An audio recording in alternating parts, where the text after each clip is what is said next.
Hey everyone, welcome back to my channel. Today I'm going to be talking about a question that I get asked about all the time. It's how I got hired as a new grad nurse in the Bay Area. If you're from California, you already know how competitive it is here. There are high wages, unions are strong, and literally everyone wants to work in this area, so getting that first hospital job can feel quite impossible. When I was in nursing school, one of my last semester professors even told me that 80% of new grads from the Bay Area don't land a job here and have to travel outside the state and get some more experience before applying back.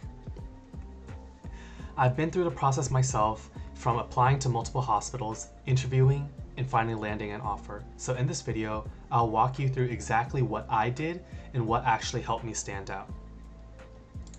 So why should you listen to me? So first of all, I was actually hired, so I finished strong. And I also learned about what managers and hiring managers actually look for. So this video isn't all about the luck and the connections that people have. It's also about strategy. We can't really change that if you're already applying with like the connections and the luck, but you can do the things that are within your control to boost your success. I'm breaking it down into 4 main steps that anyone can follow, no matter what your GPA or background looks like. So this slide here, I blurred out some of the details, but it's basically talking about how it's very competitive. If you can see right where my face is, it says that they received more than 2,600 applicants for just 100 available positions, okay? And specifically for my campus, they only had 9. So it's extremely competitive, but I know you guys can do it. So, step 1, research hospitals strategically, okay?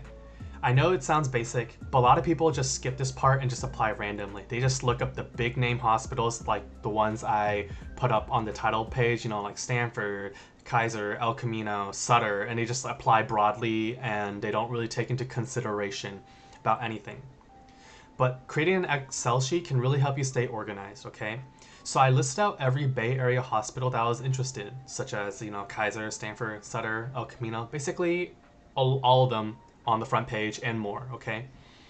I made columns for hospital names, when their application date was open and when it ended, the residency cycle. So for example, I think Kaiser and Stanford's are about a year, and then John Muir has a 2-year residency cycle. I also made a column for commute time, because what's the point of landing the job if you can't even get to work easily within or on time, right? If it takes you 1 hour plus to get there, it may not be the right hospital, right? I also put pay rate into my columns because that's something that I am interested in, because if I can't afford to live here, then, you know, that's a problem. Contact info, for example, Stanford, they have a specific email that you can ask them if any questions about the application process, and most importantly, when NCLEX results are due. I know for SF General, they want you to already have your license in place or in hand when you apply, but some other hospitals are okay with you applying first and then taking the NCLEX. Having everything in one place made it so much easier to track deadlines and follow up. Another tip is to set alerts for new grad residency openings and apply early. Some hospitals close their applications after a certain number of submissions, not after a deadline, so timing really matters. Also, start your essays early. A lot of hospitals have short answer questions or ask you to upload personal statements. If you can, look them up online and see if you can write them before the application opens. That's going to save you so much time during the process. Also, don't forget to look up the program's specific requirements. Don't be that one person who submitted a letter of recommendation when they literally didn't ask for it. That shows that you can't follow instructions and aren't detail-oriented. Hint, hint, Stanford does this. They don't want a letter of recommendation when I apply. They rather have 2 people's contact information. Step 2 is prepping for the interview. There's always a few types of questions that they're going to ask, and I can almost guarantee you they're going to ask you an intro question, and it's usually along the lines of, tell me about yourself, tell me about your background, why nursing, and why this hospital, okay? And my biggest tip for you about why this hospital is to look up their mission statements, okay? See what they excel in, what they care about. Are they community focused? Are they research focused? Look into that and sell yourself to that point. Tell me about yourself and why nursing. You can go a little bit into your background story. For example, if you had a family member, that had an illness and that sparked your interest in the healthcare field, great time to share it, but also keep it brief, right? You don't want to spend 10 minutes talking about your life story. Another type of question that they will usually ask is situational questions. Use the STAR method, okay? So this is like situation, task, what you actually did, the action, and what you learned from it as well, like the reflection part. Clinical questions. You might or might not get them as a new grad, but I know that for some of the hospitals I interviewed for, they did ask me. And I wouldn't get too stressed about this because these are usually very simple and basic. They're not going to ask you anything crazy like, what's the third step in the ACLS algorithm? It's not going to be that detailed. It's going to be something you know. And I'll provide examples for each one of these. So I already went over the intro question, but now I'm going to talk about the situational question. If you don't know the STAR method, there's plenty of YouTube videos online that can talk about it and can help you prep. So some common questions are usually like, tell me about a time you made a mistake and how you handled it. Describe how you advocated for a patient's safety. How do you handle stress during a busy shift? These questions are designed to try to see what kind of person you are and what you will do, or what have you done under these conditions. One of the biggest mistakes is saying what you will do. So never answer in the future tense, right? Never say, oh, I haven't done that yet, but I would. No, make something concrete. Sell them something sell them something that you have done, you actually done, okay? And then some key things you want to highlight are the self-awareness. Are you a team player? And patient safety, okay? You want to practice your pacing and tone for a conversational flow, but just keep in mind you don't want to sound too rehearsed, okay? So make sure you can prep for some of them, have a couple of stories from your clinical times and all that stuff that I talked about in my first video on this channel. Use those stories that you've written down as experiences, write them down, and just be able to spin the story that can reflect some of these questions.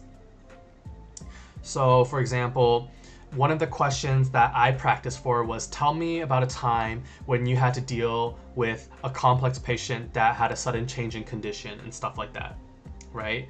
I don't remember the exact question, but it was something along those lines. But basically, my situation was that I had a code stroke coming in, and as a nursing student, I realized my role was very limited in how much critical care I can actually provide. So the task I set for myself was to cover the baselines. I got the pedal pulses and I did a quick neuro check when they were wheeling the patient in to the OR to get the clot out. My assessment and my action was that the patient wasn't responsive, the pupils weren't responsive for Perla. I got the pedal pulses and helped transfer the patient from the gurney to the operating table. The doctors did a femoral approach, and they told, the patient was in bad shape. They were 14 hours out from when the stroke happened. And then the surgeon had to have me translate for the family because they didn't speak English. They spoke Mandarin. So they asked me to step in and be a translator. So I had to translate for the family that the outcome wasn't positive, or they shouldn't be too optimistic. So my reflection on this situation is that the situation highlights 4 important aspects of healthcare. One is delegating clear roles within a team. I immediately jumped on the pedal pulses because I knew that was something I could do and help alleviate the other more senior nurses' jobs.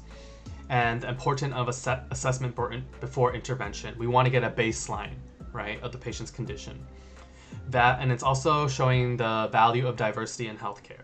So the fact that I was able to speak Mandarin, we didn't have to wait longer to get a translator. I was able to do it on the spot. And it's also highlighting the importance of teaching public critical condition symptoms like BFAST for stroke, right? It's not a perfect answer because it's been a while since I practiced this question, but you do want to have a story in your head that you can, use on the spot. Lastly, I'm going to talk about clinical questions. Now, these can sound kind of scary because it's kind of like pimping in med school where they're going to be like, what is this, right? But it's not at that level. Usually they're really basic. The interviewer just wants to see your reasoning process. And if you forget something, don't stress. They will sometimes even prompt you with what they want to hear. I have an example of literally almost word for word what I said. But some questions I remember writing down that my other the other interviewees got were like, when giving Lasix, what is the electrolyte you need to watch out for a potential imbalance in, right? It's like you need to watch out for potassium, potentially even sodium, right? And then they followed up that question with, what vital signs do you need to check? Well, obviously you need to check BP, right? Because it's a diuretic, you might bottom them out with all that fluid they're losing. And then followed up with that was, what nursing interventions can you do to keep your patient safe?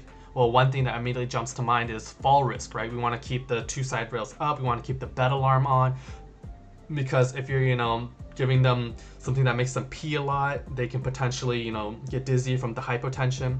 Also, having a clean floor, right? Like making sure the area from the room is clean, so when they're getting up from the bed to the bathroom, they don't trip on something. Like, I'm literally thinking of these answers on the spot because it's been a while since I looked at this, but it's like these kind of things can really help you. These are really key points. So this is one of the exact questions that I got, okay, from a hiring manager. They asked me, what are some signs and symptoms of giving narcotics? And I just answered constipation, okay? I completely blanked out. I was so nervous. I remember the previous person got a question about something about constipation. That's like literally all I could think of. So they were just staring at me awkwardly for a couple seconds. They were like, anything else? And then I was able to jog my memory. I'm like, oh yeah, hypotension, the decreased respiratory rate, and obviously a decreased level of consciousness. Now, I got bombarded with a lot of follow-up questions here, but the main one was, and this is the one that I think got me the job. They said, if your patient is smiling and laughing with his brother, and when you come in for the pain assessment, he says it's 10 out of 10, but he's just relaxing and watching TV, would you still give the medication? And this answer, I believe, is what, sold my position to them. I said, yes, of course. Pain is what the patient says it is. It's not my place to say how much pain level my patient is or not. Sorry, my cat. Plus, there are many different ways of expressing pain. In some cultures, it may not be acceptable for the patient to show weakness, and as a result, the patient may not express themselves in a way we would normally consider a person to react to 10 out of 10 pain in. Also, if it is chronic pain, this may just be their normal, but doesn't mean that the pain isn't there. Do you guys kind of see how this answer touches on multiple aspects of healthcare? I show my clinical and bedside manner by saying pain is subjective, right? That's one of the biggest things they teach us. But I also show, cultural sensitivity, where I'm talking about where patients don't want to show weakness. And also, I'm also thinking of the fact that chronic pain, right? Because that's a real issue, that's a clinical issue. So, if you can squeeze these extra layers into your answer, that really makes you come off well-rounded and more knowledgeable than just if I said, yeah, I would give them pain medication because he says he's in a lot of pain and pain is subjective, right? That's technically the big thing that they're looking for. But if you're able to add on more layers, it's going to show that you're a more well-rounded nurse, right? Now, step 3 is building a competitive application. There are 3 main things that can help you stand out. I mentioned earlier that it's not all about connections and luck, but at the end of the day, sometimes it really is, right? Connections. Build relationships with clinical preceptors, professors, and nurse managers. So for those of you that are still in nursing school, not in your last semesters, right? And use this time wisely to build good relationships, okay? Honestly, it's one of the most important things to get a competitive edge. My hospital gave us a survey and they asked us questions if we have been there for clinicals, internships, or if we were an internal hire. I was a nursing intern. 2 of my cohort members were externs/interns there. 2 were internal hires as a CNA or a PCT, and I think 2 had clinicals there. And the last one, or one of them, had no connections at all. I'm not really sure about the 9th one because I'm not that close with her, but it is possible to get in with no connection, okay? But it's one of the most important things to get a competitive edge because the hiring managers told us that if we checked yes to any of those questions, if we've been there for clinicals and internships, they weighted that answer very high. And they scored the survey out of a number, and the highest scoring 300 people were invited to interview. And out of that 300, they cut it down to 100 people, as you saw in the email that I got and showed you guys, okay? So, Use this time wisely to ask for research opportunities, internships, contact info. And if you're in your last semesters and you're like, oh, I'm about to apply anyways, it's okay. It's not going to make or break you because, like I said, it is possible to get in without connections. Another thing is GPA. Having a strong GPA helps. It shows discipline, but it's not everything, okay? Focus on growth and learning. I had several Fs on my transcripts before in my rock bottom, video, the second video I did on my channel, and it shows how I went from like a college dropout multiple times to a 4.0 student, cohort rep and all that stuff. As long as you show a positive trend, and that you're interested in improving yourself, that's what they're mainly looking for. You don't have to be perfect. Extracurriculars, leadership, tutoring, volunteering, and research, these all show initiative, okay? And then if you can tie these experiences into your situational questions, wow, gold star for you. I mentioned a lot about tutoring and how that translated to bedside patient education, because I said things like, because of my, educational background and teaching, peers and, cohorts younger than me, or, like that started later than me, I'm able to break down complicated topics into simple ideas and simple words where even a layman can understand, and that's really important in nursing. Patient education is really important, right? So just sliding those into your situational questions can really help remind the hiring managers about your resume and any strong points. And tell any stories that highlight growth and emotional intelligence, right? They really love problem-solving stories, how you've done something to change a patient's, healthcare experience. So that's why I'm telling you, take notes from clinical, brainstorm a couple of stories you can use, okay? And lastly, just some final advice and encouragement. The Bay Area is one of the most competitive regions, right? But it is possible. Prepare, persistent, and be professional. That stuff matters way more than being a 4.0, perfect candidate, okay?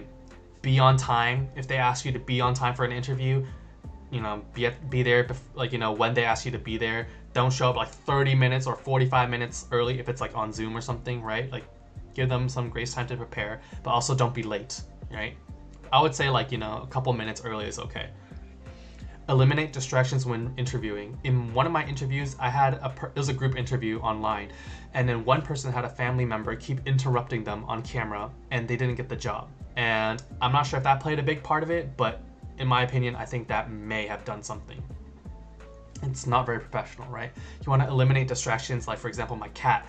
I went to a totally different place, not in my bedroom, and took it somewhere else so my cat wouldn't be meowing. Dress up for the job you want, right? Everyone in my interview was dressed up. I was honestly the least dressed up person. I only had a dress shirt on and a tie. Everyone else had suit jackets and really formal clothes. Also, if it's in person, print out a copy of your resume, okay? That way you can slide it to them and be like, hey, look at these points when you're talking about your situational questions, especially if you are tying in your answers with your extracurricular activities. You can be like, hey, as you can see on my resume, at this year, blah, blah, blah, I was the peer tutor for this and this, and that really helped me gain a lot of experience in teaching, right? And that will really solidify, your experiences and you as a candidate overall, making you more well-rounded. It also shows that you're prepared. And lastly, most importantly of all, keep applying. Even if you got an offer already, just keep sending in more offers to or applications to more hospitals. You want to end up with a big net, right? Lots of fishes. Having more options is better than no options. Okay?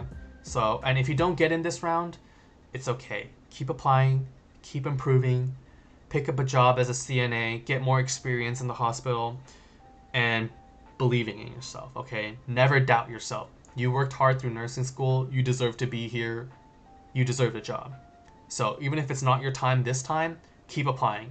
There's many stellar students and stellar nurses now that I know didn't get in on the first try, and they got in on a second, third, fourth, fifth try, and they are some of the strongest nurses on my floor. So don't give up, okay? If you found this video helpful, you can give it a like or share it with your classmates or friends who are also applying. If you want me to go more in depth on interview prep or how to structure star stories, let me know in the comments. I can make a follow-up video just for that. And also, if you want me to take a look at your resume, I can take a look at that too, and also maybe even help prepare interview questions with you guys. But that's based on interest, how many people are interested. So thanks for watching. Good luck to all the future nurses out there. You guys are going to do amazing. Good luck and practice hard. Bye.